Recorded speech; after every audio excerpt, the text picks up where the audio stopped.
Buenas noches, amados hermanos, que Dios les bendiga grandemente y qué bueno poder llegar a sus hogares por este medio. Hoy continuamos el estudio de la palabra del Señor, nos toca el capítulo 9 del Evangelio de Mateo, versos 14 y 15. Vamos a hablar un poco sobre la confrontación de los discípulos de Jesús y de Jesús con los discípulos de Juan. Pero antes vamos a orar. Les recuerdo, somos Eclesía, pastores unidos para la proclamación del Evangelio, desde acá de la villa de San Juan, Zacatepeques. Acompáñeme en oración. Bendito Dios y eterno Padre que estás en gloria, gracias por este tiempo de aprendizaje que nos permites, gracias por esta oportunidad en la que podemos acercarnos a tu presencia, recibir de tu gracia, de tu amor y tu bendición a través del estudio de tu palabra. Guíanos, dirígenos a nosotros, danos palabras sabias y danos entendimiento para poder exponer tu palabra de la mejor manera, y a tus hijos, a tu pueblo que estará escuchando, Señor, que pueda recibir de ti la instrucción que tú quieres compartir hoy con nosotros. Oramos y nos ponemos en tus manos en el nombre de Cristo Jesús nuestro Señor. Amén. Como le contaba, continuamos con Mateo capítulo 9, versos 14 y 15. Y entonces nos toca leer, dice la palabra del Señor de la siguiente manera: entonces se le acercaron los discípulos de Juan diciendo: ¿por qué nosotros y los fariseos ayunamos, pero tus discípulos no ayunan? Y Jesús les dijo: ¿acaso los acompañantes del novio pueden estar de luto mientras el novio está con ellos? Pero vendrán días cuando el novio les será quitado y entonces ayunarán. Lo primero que aparece aquí en escena es la cuestión del ayuno. No tenemos claridad exactamente cuándo se acercaron a hacer la pregunta, si fue en el momento en que estaban en la casa o saliendo de la casa de Mateo de ese banquete, o un momento posterior. Lo cierto es que esta pregunta encaja bien en este texto, por eso hemos hablado que el evangelista Mateo tiene una manera muy organizada de exponer el texto, y de eso también estamos aprendiendo. Como primera instancia, recordemos que el ministerio de Juan el Bautista era caracterizado por el ascetismo, es decir, por cosas a las que se limitaba. Él mismo, por ejemplo, vivía en el desierto, comía solo comida, digámosle, pobre, que podían encontrarla en el desierto. Se cubría con ropa áspera, tosca. Él prescindía de todo tipo de lujo y también de comodidad. Aunque el texto bíblico no lo dice explícitamente, podemos ver que enseñaba a sus discípulos a compartir este estilo austero de vida. Pero por otro lado tenemos a Jesús, que si bien es cierto, nunca garantizó a sus discípulos una vida de opulencia, sino que exigía la disposición de sus seguidores de dejarlo todo y sufrir privaciones para poder seguirle. Nunca Jesús, a pesar que enseñaba esto, nunca mostró desprecio a los bienes materiales en sí. Él estaba dispuesto a pasar hambre en el desierto, pero también tenía la disposición a sentarse y compartir una buena comida cuando lo invitaban. Con su ejemplo, Jesús nos enseña y a sus discípulos a estar contentos en cualquier situación, en cualquier circunstancia, tanto cuando hay escasez como cuando vivían en abundancia. El apóstol Pablo lo dice de una manera diferente allá en Filipenses 4:11 dice: no que haya pasado necesidad alguna, no que haya pasado necesidad alguna vez, porque he aprendido a estar contento con lo que tengo, dice Pablo. Sé vivir con casi nada o con todo lo necesario. He aprendido el secreto de vivir en cualquier situación, sea con el estómago lleno o vacío, con mucho o con poco. Y esa era más o menos la posición de Jesús.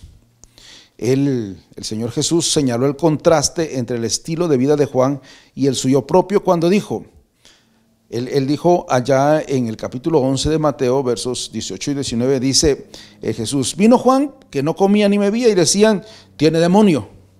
Vino el Hijo del Hombre, que come y bebe, y dicen: mirad, es un hombre glotón y bebedor de vino. Entonces, Jesús sabía la forma de vida de Juan y Jesús sabía lo que decían de él acerca de cómo él vivía. Dadas estas diferencias, es del todo, o entendemos claramente que los discípulos de Juan sí se escandalizaban cuando veían a Jesús y sus discípulos celebrar el llamamiento de Mateo, no con un periodo de ayuno o de abstinencia, sino en un banquete, en una celebración. Sin embargo, eran los discípulos de Juan. Juan, por su lado, tenía con claridad el entendimiento de quién era Jesús. Más adelante vamos a encontrar cuando él menciona, por ejemplo, sin cuestionar nunca la superioridad de Jesús, allá en el Evangelio de Juan, capítulo 3, verso 30, dice Juan: es necesario que Él crezca y que yo mengüe, que yo disminuya. Era la forma en la que Juan entendía su posición delante de Jesús. Y es una buena lección para nosotros porque, es impresionante cómo la Escritura es tan clara. Sí hay que ayunar. Jesús no está en contra del ayuno. Lo que está en contra es de hacer del ayuno un legalismo o un estilo de vida de cual no se puede cambiar. Y otra cosa, cada circunstancia, tanto el ayuno como la celebración, tienen su espacio, tienen su tiempo y hay que discernir y entender cuándo corresponde cada uno de ellos. Es importante que nosotros entendamos esto. El mismo Juan impulsaba o animaba a los discípulos, a sus discípulos, a seguir a Jesús. Y a pesar de lo cual, algunos de ellos, aún después del martirio de Juan, seguían funcionando como un grupo separado y no con los cristianos. Claramente se ve la reacción de los discípulos de Juan ante el protagonismo de Jesús. No fue tan respetuosa ni tan loable como la de los maestros, como la de su maestro. Se habían quejado ante el propio Juan y decían de Jesús. Oiga bien lo que decían de Jesús. Juan 3:36 dice esto: el que estaba contigo al otro lado del Jordán, de quien diste testimonio, está bautizando y todos van a él. Algo como decirle: mira, están creciendo más, tiene más gente, estamos perdiendo nuestro territorio o algo así. Pero Juan tenía suficiente conciencia de su llamamiento como heraldo mesiánico, como aquel que iba preparando el camino para el que estaba por venir. Y él en realidad no sentía envidia. Y de haber estado seguramente en ese momento con sus discípulos, sin duda les habría hecho entrar en razón, y lejos de sentir envidia a Jesús, él le hubiera reconocido como Mesías y como Rey. Pero Juan está preso, está en la cárcel. Lo triste de esta situación es que al ver, están los discípulos de Juan, están los discípulos de Jesús. Al ver los discípulos de Juan que los discípulos de Jesús no eran como ellos, lo que hicieron, en lugar de entender y de saber y de recordar la enseñanza de Juan, recuerda lo que le dije: es necesario que tú crezcas y yo mengüe. Aquí ellos se van por otro lado y resultan aliándose con los fariseos. Los fariseos, que eran sus enemigos, ahora resultan siendo amigos en contra del rey. Y eso es algo muy, muy importante. Juan, estando fuera, él, por ejemplo, en el capítulo 3, verso 7 de Mateo, dice: cuando Juan vio que muchos fariseos y saduceos venían a mirarlos a bautizar, les enfrentó. Camada de víboras, exclamó: ¿quién les advirtió que huyeran de la ira venidera que se acerca? Demuestren con su forma de vivir que se han arrepentido de sus pecados y han vuelto a Dios.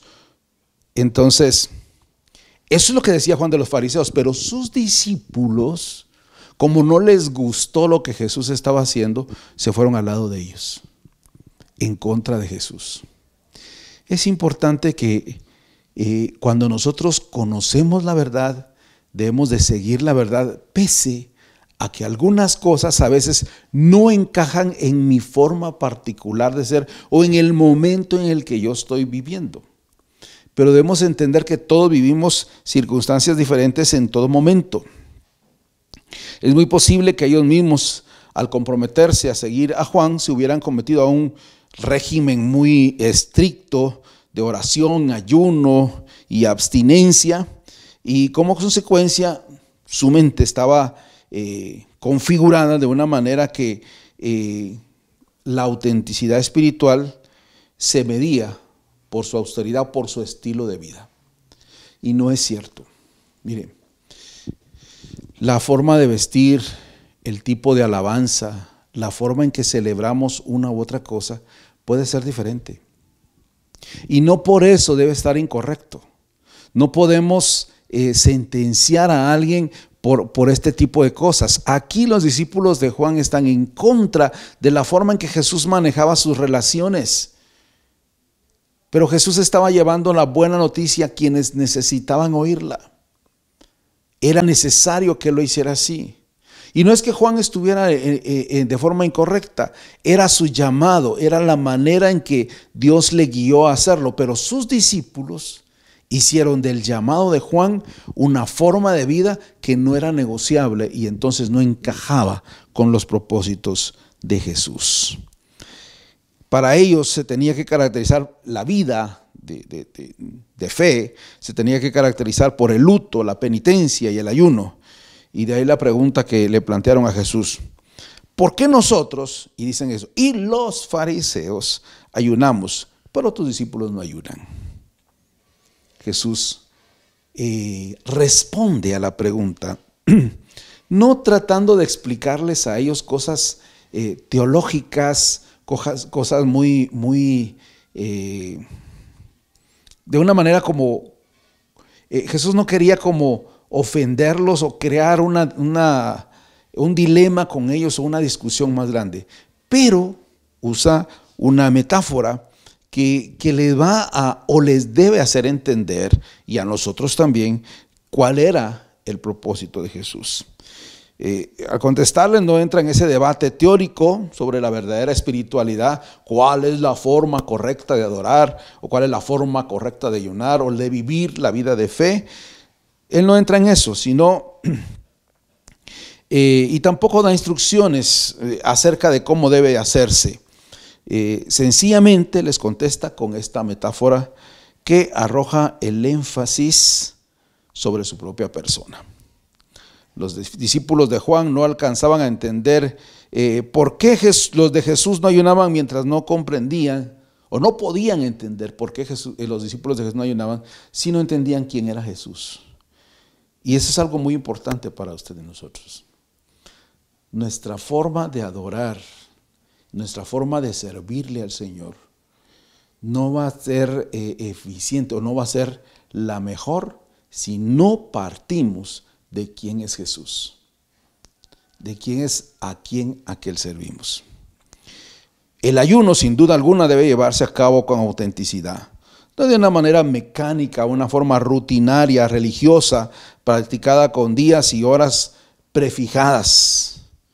Corresponde el ayuno en el contexto bíblico, corresponde a momentos de luto o de razones específicas. Debe reflejar la realidad espiritual y anímica de quien lo practica, no el legalismo de algún sistema formal o que impone un cierto tipo de espiritualidad. No. Lo preocupante es que los discípulos de Juan, como los fariseos, estaban viviendo con tristeza y demostraban sus frecuentes ayunos cuando tendrían que haber estado celebrando la inauguración de la era mesiánica.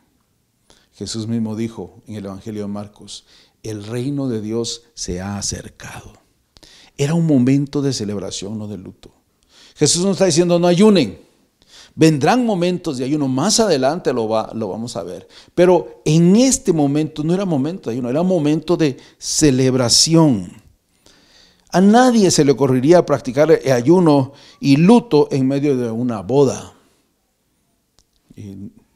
no encaja. Se imagina en una boda, en una de nuestras iglesias, cantando el himno "Las campanas suenan tristes", "Bellas mansiones", "Cuando allá se pase lista". Son himnos bonitos, son himnos que nos ayudan a pensar en la eternidad, pero no son los apropiados para una fiesta de boda, o una época de boda, porque es celebración. Al contrario, los novios y sus familiares se celebran, agasajan lo mejor posible a la pareja y a los invitados. Es así porque las bodas, o debe ser así, un momento de suprema alegría en la vida. Esas son las bodas. De igual manera, sería totalmente incongruente que los discípulos de Jesús, acompañantes del novio, practicaran el ayuno en aquellos momentos porque había llegado el novio y estaba presente ahí con ellos. Era algo maravilloso. Era un tiempo de celebración. Había un espíritu nupcial en el ambiente y todas las manifestaciones de luto estaban totalmente fuera de lugar.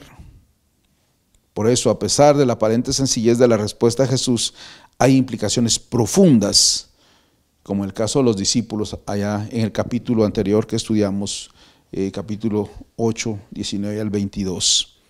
Las palabras de Jesús parecen inicialmente duras, pero contienen revelaciones hermosas que debieron animar a los oyentes. Déjenme mencionarle algunas de ellas. En primer lugar, Jesús emplea un símil que el Bautista ya había empleado. La idea de Jesús como novio no comenzó con Jesús mismo, sino con Juan el Bautista. Cuando sus discípulos se quejaron de la popularidad de Jesús, Juan les contestó. Juan capítulo 3, verso 29 dice: "El que tiene la novia es el novio. Pero el amigo del novio que está aquí y le oye, se alegra en gran manera con la voz del novio. Y por eso este gozo mío se ha completado". Juan entendía que el novio era Jesús. Aquí en este contexto todavía no es el esposo, será en su segunda venida. Aquí haga de cuenta, en nuestro contexto, aquí en San Juan, Zacatepec, es como el tiempo de la pedida, el tiempo del compromiso, del inicio de una relación que va a ser duradera, pero todavía no es las bodas del Cordero que vendrán más adelante. El mayor protagonismo de Jesús no ofendía a Juan, ni siquiera atentaba contra su ministerio. Al contrario, significaba el cumplimiento del ministerio de Juan. Porque solo había sido enviado como precursor para preparar el camino a Jesús. Él no era el Mesías, era el precursor del Mesías. De esa misma manera, nosotros hoy en día, como pastores, como predicadores, somos portadores de una buena noticia. Somos portadores y anunciadores de las bodas del Cordero. Somos los que nos toca invitar y desafiar a todos para ser partícipes de esa boda, preparar el ambiente para el retorno del Señor Jesús. Esa es nuestra labor. Juan, su labor era preparar a la nación para la llegada de el Mesías, del prometido, del novio. Hoy nosotros nos toca preparar a nuestra congregación y a los que aún no han creído para las bodas del Cordero. Tenemos una tarea muy similar, pero no somos los importantes. El importante es el novio, es Jesús mismo, Jesucristo mismo. Ahora Jesús mismo lleva este símil, esta metáfora, a un paso más adelante. Según el propio testimonio, Juan, él es el novio. Si él es el novio y está presente, ¿acaso no deben sus amigos alegrarse y festejarlo? Por supuesto que sí. No es apropiado que los acompañantes del novio, los discípulos de Jesús, pongan caras largas y se dediquen al ayuno. Eso tiene claras implicaciones para los discípulos de Juan. Su entrega a la austeridad no sugiere que no quieren acompañar al novio. ¿No quiere decir que a pesar del testimonio de Juan no han comprendido quién es Jesús? Aferrándose al precursor, a Juan el Bautista, y a su estilo de vida, a su sobriedad, ¿no están en peligro de negar al novio? Deben recordar pues las palabras de Juan. Ellos están en la presencia del novio y deben celebrar su llegada. Deben hacerlo. La vida cristiana, como hijos de Dios, debe ser una vida de celebración también. Sí, van a haber momentos difíciles. Sí, van a haber momentos en que necesitaremos ayunar. Pero mientras no lleguen esos momentos, debemos de celebrar. Por eso dijo Jesús, cuando los discípulos regresaron con la novedad de que hasta los mismos demonios se sujetaban a ellos, Jesús les dijo, alégrense más de que sus nombres están escritos en el libro de la vida. Ese ya es motivo de celebración. El motivo de celebración es que ya no hay condenación eterna, que Él nos hizo libre, que Él nos dio vida, estando nosotros muertos en delitos y pecados, Él nos dio vida y ahora tenemos paz para con Dios. Mire lo extraordinario, es un momento de celebración, no es un momento de pelea, no es un momento de contienda ni de luto, es un momento de celebración. Y cuando haya necesidad, claro, tendremos y vamos, y lo hemos hecho y lo haremos, vamos a ayunar. Entonces, la primera cosa que el Señor Jesús hace es que usa algo que ya Juan el Bautista había usado como ejemplo. La segunda cosa es que esta metáfora procede del Antiguo Testamento, ¿verdad? El Antiguo Testamento lo aplica, por ejemplo, a la relación entre Dios e Israel. Dice allá en el libro de Isaías y Jeremías algo como esto: no temas, pues no serás avergonzada ni te sentirás humillada, pues no serás agraviada, sino que te olvidarás de la vergüenza de tu juventud y de lo oprobio de tu viudez. No te acordarás más, porque tu esposo es tu hacedor. El Señor de los ejércitos es su nombre, y tu Redentor es el Santo de Israel, que se llama Dios de toda la tierra. Porque como mujer abandonada y afligida de espíritu, te ha llamado el Señor, y como esposa de la juventud. El libro de Oseas dice: te desposaré conmigo para siempre, si te desposaré conmigo en justicia y en derecho, en misericordia y en compasión, te desposaré conmigo en fidelidad, y tú conocerás al Señor. Capítulo 2 de Oseas, versos 16 al 20. El Antiguo Testamento es un buen ejemplo de una relación como esta. En tiempos de Jesús, los rabinos aplicaban esta metáfora al Mesías y comparaban con un banquete de bodas de alegría y de celebración que había de caracterizar su venida. Basta decir que Jesús mismo y los escritores del Nuevo Testamento iban a colectar esta misma idea y hablar de ella. La segunda venida de Jesucristo significaría la llegada del novio para buscar a su esposa y daría lugar a las bodas del Cordero. De eso es lo que estamos hablando. Esas bodas hermosas que nos esperan en gran manera. Apocalipsis 19, 7 al 9 dice: alegrémonos y llenémonos de gozo y démosle honra a Él, porque el tiempo ha llegado para la boda del Cordero y su novia se ha preparado. A ella se le ha concedido vestirse de lino blanco, puro, de la más alta calidad, pues el lino de la más alta calidad representa las buenas acciones del pueblo santo de Dios. Y el ángel me dijo: escribe esto, benditos son los que están invitados a las bodas del Cordero. Y añadió: estas son palabras verdaderas que provienen de Dios. Insisto, si el Antiguo Testamento usó una metáfora para esa relación con Dios y el Nuevo Testamento nos anuncia unas bodas del Cordero, nuestra tarea como pastores, como predicadores, es preparar al pueblo para esas bodas y llegar a ese momento precioso de las bodas del Cordero. Jesús usa el ejemplo que Juan ya había usado, usa un ejemplo que es conocido por los mismos rabinos en el Antiguo Testamento y anticipa la llegada del Mesías. Y la tercera cosa es que él usa esta metáfora, este símil, que indica el gozo y la celebración que constituye el verdadero mensaje cristiano. Al hablar del novio e implícitamente de la boda, Jesús introduce un tema que suele asociarse al gozo y la celebración. Déjeme leerle acá un comentario que es importante que lo veamos.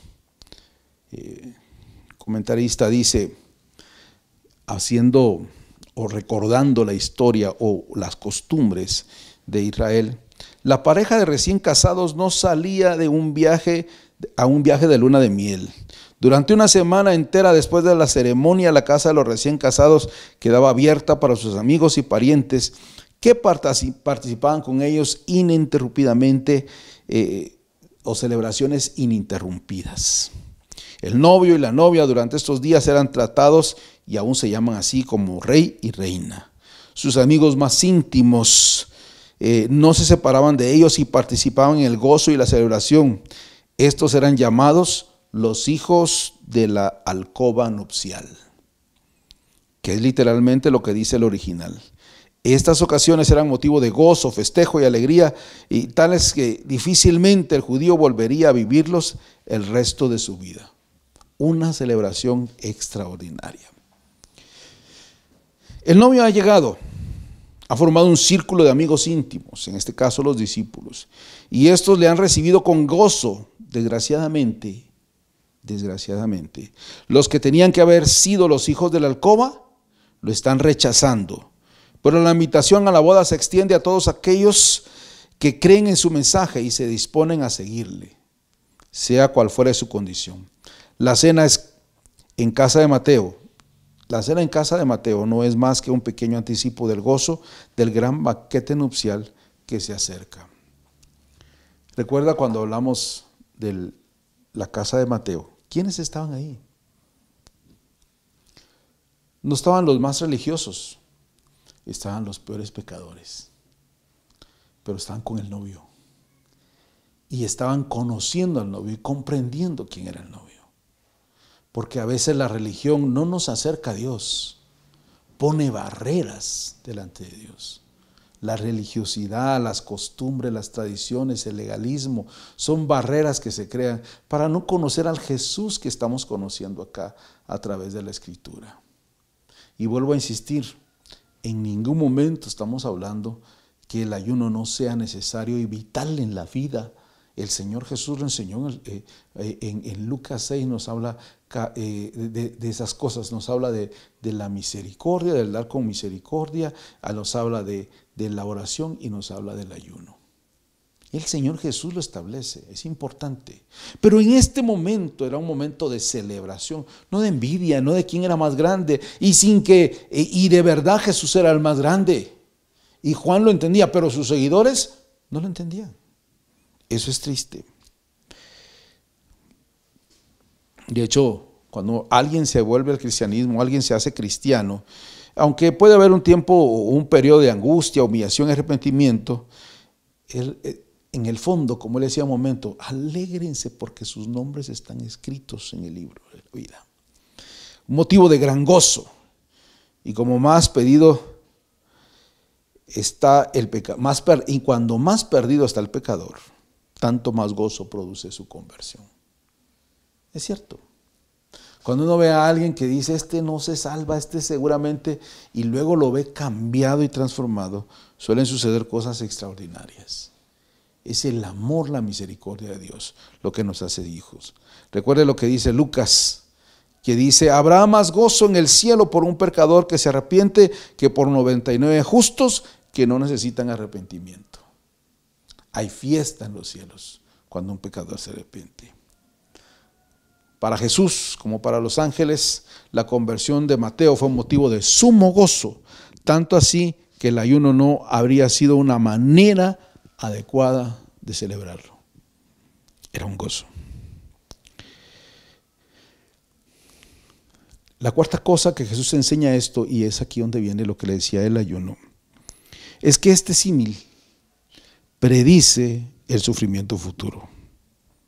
Vendría, Jesús sabe y lo anticipa, vendría un tiempo de separación, de dolor y de luto. Un tiempo en el que el ayuno sería lo más apropiado. Ese tiempo vendría. La clara implicación de las palabras de Jesús es que el ayuno no ha de ser un acto formal dentro de un sistema religioso o legalista, sino que debe corresponder siempre a una necesidad del corazón. Por eso el ayuno no se proclama, El ayuno se hace en intimidad y en confidencia entre Dios y nosotros. Ese es lo mejor. Él conoce nuestros corazones y se acerca a ellos. Jesús, mediante estas palabras, anticipa aquellas enseñanzas que solo iban a ser explicadas a partir de la confesión de Pedro en Cesarea de Filipos, cuando dice allá en el capítulo 16, verso 13, dice: cuando Jesús llegó a la región de Cesarea de Filipo, le preguntó a sus discípulos: ¿quién dice la gente que es el Hijo del Hombre? Bueno, contestaron algunos, dicen que Juan el Bautista, otros Elías, y otros dicen que Jeremías o algún otro profeta. Entonces les preguntó: ¿y ustedes quién dice que soy? Simón Pedro contestó: tú eres el Mesías, el Hijo del Dios viviente. Jesús respondió: bendito eres Simón, hijo de Juan, porque mi Padre que está en los cielos te lo ha revelado. No lo aprendiste de ningún humano. Estas palabras de Pedro confirmaban quién era Jesús. Lejos de quedarse con sus discípulos para siempre, el novio le sería quitado. Por primera vez, Jesús anticipa e indica que va a morir. A nosotros en este tiempo, hoy, 2000 años después, nos resulta fácil entender sus palabras porque conocemos la historia ya suficiente. Jesús les iba a ser quitado 2 veces, al morir en la cruz y al ascender al cielo. Los discípulos iban a sentirse doblemente huérfanos. Nosotros lo entendemos porque ya hemos leído el texto y conocemos la historia, pero ellos que estaban escribiendo la historia no eran lo mismo. Es muy probable que Jesús tuviera en mente aquí la primera de estas separaciones. A fin de cuentas, la ascensión iba a ser un momento glorioso y los discípulos iban a volver del monte con gran gozo. Pero en la crucifixión, entonces, sin duda, perderían el apetito, sentirían la necesidad de ayunar, dedicándose a la búsqueda de Dios en oración. Entonces, cuando llegan esos momentos difíciles, personales, ministeriales, cualquiera que sea, entonces llega el momento de hacer ayuno, de buscar a Dios, de encontrar en Dios lo que debemos encontrar, de orar. A los oyentes de Jesús en aquel momento debió resultar muy difícil entender sus palabras. Quizá el Señor estaba profetizando aquí acerca de lo que estaba por pasar. Los discípulos de Juan estaban de luto porque su maestro se encontraba en la cárcel. Hacían bien en ayunar, pero poco después pasaría lo mismo con Jesús. Y a los discípulos les tocó entonces ayunar. Acá los discípulos están celebrando un banquete, están experimentando gozo, están disfrutando del discipulado. En este momento era fácil seguir a Jesús, pero vendrían días, dice Jesús mismo, en que el sufrimiento será tal que os veréis en la necesidad de ayunar. Y por eso se puede hacer la pregunta: ¿estáis dispuestos no solamente a conocer el gozo, sino también a llevar la cruz? El apóstol Pablo hace referencia a completar el sufrimiento de Cristo. Sí, hermano. Hay también grandes implicaciones para el propio Jesús. Aun cuando celebraba el banquete en casa de Mateo, era consciente de que el camino del gran banquete final pasaba por el sufrimiento y la muerte. Y es para nosotros igual, hermano.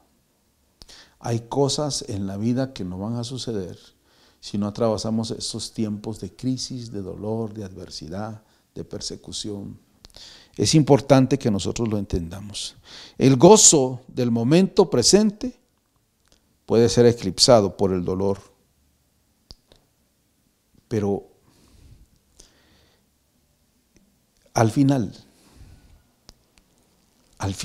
hay un resultado de gozo que es superior a todos. Hebreos 2:12 nos dice: esto lo hacemos al fijar nuestra mirada en Jesús, El campeón que inicia y perfecciona nuestra fe, el autor y consumador de la fe, dice la Reina Valera. Debido al gozo que le esperaba, Jesús soportó la cruz, sin importar la vergüenza que ésta representaba. Y esa es la realidad. Por eso Jesús no fue impresionado porque los discípulos decían, hasta los demonios salen. No, tranquilos, está bien, qué bueno, pero alégrense. Su verdadero gozo es porque su nombre está escrito en el libro de la vida. Porque hay un gozo superior que viene. Porque hay un gozo extraordinario que está por llegar. Ahora, dice el escritor de Hebreos, Jesús está sentado en el lugar de honor junto al trono de Dios. Y el apóstol Pablo dice que Él nos hizo sentar juntamente con Él en los lugares celestiales. Allí hay un lugar para usted y para mí. Pero ¿sabe qué? Sí, hay que pasar por momentos difíciles. Pero la vida tiene buenos momentos.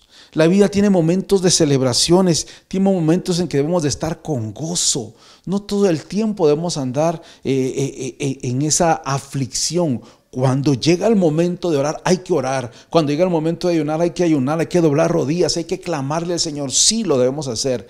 Pero cuando todo está bien, gocémonos, alegrémonos.